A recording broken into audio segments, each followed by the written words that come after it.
सारता हुआ नजर आ रहा है, जिससे मुश्किल प्रशासन के सामने है।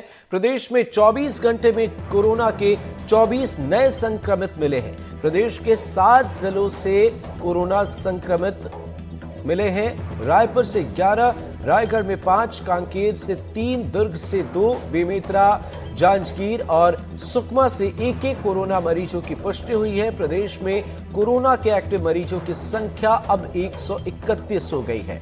रायपुर में कोरोना के सबसे ज्यादा 40 एक्टिव मरीज हैं। होम आइसोलेशन से 31 मरीज डिस्चार्ज हुए। ये अच्छी खबर है। बहरहाल प्रदेश में 4182 सैंपलों की जांच की गई और जो आंकड़े सामने आए हैं पिछले 24 घंटे में वो बेहतर नहीं है। 24 नए संक्रमित मिले हैं। बहरहाल इस बीच जो 40 एक्टिव मरीज हैं रायपुर में कोरोना के सबसे ज्यादा, एक तरफ उनकी देखरेख की जा रही है, दूसरी तरफ अगर एक्टिव केसेस की बात करें तो वो बढ़कर 131 हो गए। सहयोगी जुल्फिकार अली हमारे साथ जुड़े हुए हैं रायपुर से। जुल्फिकार, आपसे समझना चाहेंगे, बीते 24 घंटे की जो रिपोर्ट सामने आई है वो परेशान कर रही है, क्या है अपडेट?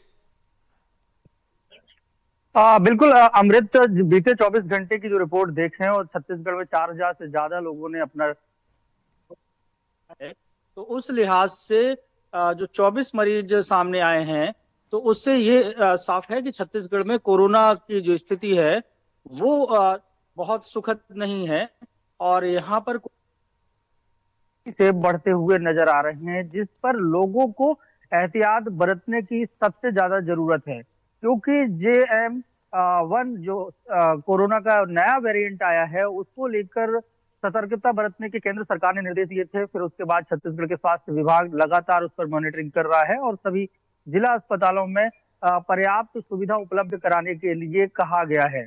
तो ऐसे में लोगों को भी खुद अपना ख्याल रखना होगा।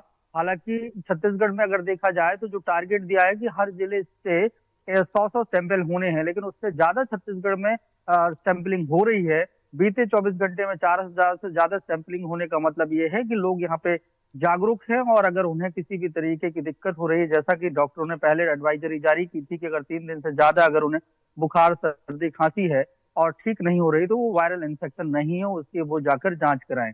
तो जब जांच कराई जा रही है तो उसमें सैंपल जो निकल कर आ रहे हैं तो कोरोना पॉजिटिव मरीज आ रहे हैं। लेकिन अच्छी बात ये है कि अभी तक जो नया वेरिएंट है उससे कोई भी मरीज सामने नहीं आए हैं और सभी जो मरीज हैं इनकी जो जीनोम सिक्वेंसिंग है उसको के लिए भेजा गया है और जीनोम सिक्वेंसिंग के रिपोर्ट के बाद भी अभी तक ऐसी पुष्टि नहीं हुई है कि जो नया वेरिएंट है JN1 उसको लेकर छत्तीसगढ़ में कोई भी कोरोना पॉजिटिव पाया गया हो। लेकिन फिलहाल अगर बात करें तो 131 मरीज हैं जो छत्तीसगढ़ में अभी एक्टिव केसेस के तौर पर हैं और इससे भी बेहतर स्थिति ये कह सकते हैं कि जितने मरीज मिले हैं उससे ज्यादा कल मतलब 40 के करीब जो मरीज हैं थे वो होम आइसोलेशन से बाहर आए हैं, मतलब ठीक है। तो ऐसे में बहुत ज्यादा घातक स्थिति में छत्तीसगढ़ में कोरोना नहीं है अभी और इस पर जो है अंकुश लगाने के लिए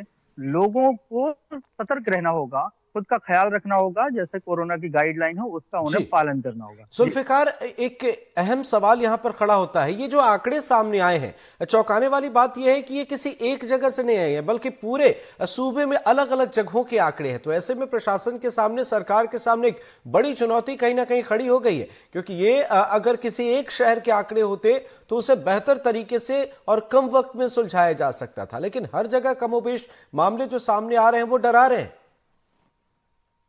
बिल्कुल अमृत, पूरे प्रदेश से अलग अलग जगहों से मामले सामने आना मतलब कि कोरोना का जो पुराना वायरस है वो अभी पूरी तरीके से हमारे पारिवारिक जीवन से बाहर नहीं गया है। लेकिन डॉक्टरों का ये भी कहना है कि अब कोरोना के जो वायरस है उसमें वैक्सीन लगने के बाद वो उतना घातक नहीं है। अब अगर कोई नया सब वेरिएंट आता है और नया सब वेरिएंट कितना घातक होगा उसके बारे में भी जानकारी नहीं है, लेकिन सतर्कता बरतनी जरूरी है। तो जो नया सब वेरिएंट आया उसको लेकर सतर्कता बरती जा रही है और उसको लेकर गाइडलाइन जारी की जा रही है, क्योंकि अब पहले भी जो रिसर्च हुई उसमें भी ये कहा कि कोरोना का जो वायरस है वो अब हमारे जीवन का हिस्सा हो गया है और दुनिया भर में, क्या भारत में भी अगर देखें तो लोगों को एक और एक नहीं दो दो वैक्सीन लग चुकी हैं, बूस्टर डोज लग चुके हैं। तो ऐसे में जो पुराना कोरोना वायरस है वो सर्दी खांसी जुकाम और वायरल तक ही है, वो उतना ज्यादा घातक नहीं है। लेकिन उसके बावजूद लोगों को सतर्क रहने की आवश्यकता है। और ये जो इतनी बड़ी कवायद की जा रही है, वो कवायद इस बात को लेकर है कि जो नया सब वेरिएंट है उससे लोग सतर्क हो जाएं। क्योंकि अगर देखें, जब ये नया सब वेरिएंट नहीं आया था, इसकी गाइडलाइन जारी नहीं हुई थी, तो लोगों ने अपने टेस्ट कराने भी बंद कर दिए। वो ये मानकर बैठ गए थे कि अब सर्दी खांसी जुकाम और जो वायरल फीवर जैसी ही स्थिति है, और उसके एक जो सामान्य प्रोसीजर के तहत जो इलाज होता है, उस इलाज को लोग ले रहे थे और लोग ठीक हो रहे थे। लेकिन अब सतर्कता बरती है, नई गाइडलाइन है, तो लोगों को अगर सर्दी खांसी बुखार अगर हो रहा है, सांस जी लेने में दिक्कत हो रही है, तो बिल्कुल, जैसा कहीं कि ना कहीं symptoms जागरूकता होते हैं। जो है उसका अभाव है और उसे बेहतर करने की जरूरत है। अस्पतालों में भी इंतजाम कराए जा रहे हैं और जो अपडेट है वो हैरान करते हैं। बहरहाल बहुत बहुत शुक्रिया जुल्फिकार हमारे साथ जुड़ने के लिए और अपडेट से दर्शकों को रूबरू कराने के लिए। बीते 24 घंटे